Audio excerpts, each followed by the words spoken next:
California, the Speaker of the House is recognized for 1 minute. Thank you, Mr. Speaker. And this is a bill he should like. It has his benchmarks. It asks for a progress report. He must have some confidence in what he is doing, and then leave it up to the Congress to make a judgment in July. What could be fairer than that?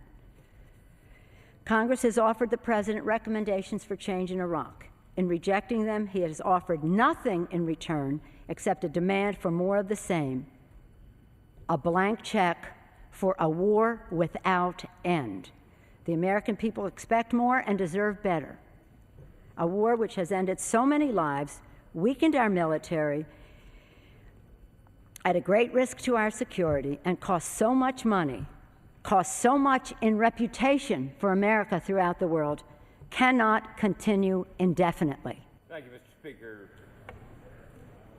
This legislation rations funding to our troops over a 60-day period and dishonors the long-term sacrifice and service of our men and women in uniform.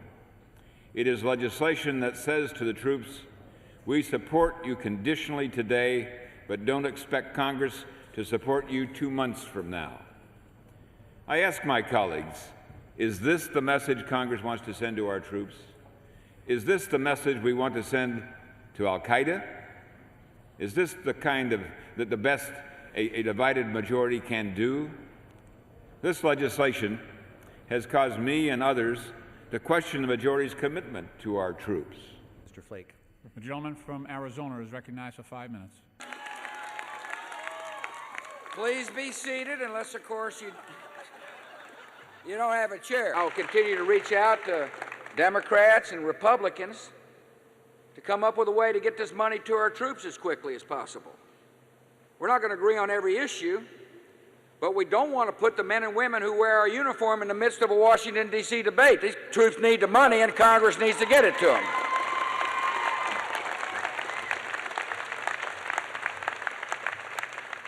If I didn't think it was worthy, if I didn't think it was necessary, if I didn't realize and believe that it's important to defeat al-Qaeda in Iraq, I wouldn't have our young men and women there in the first place.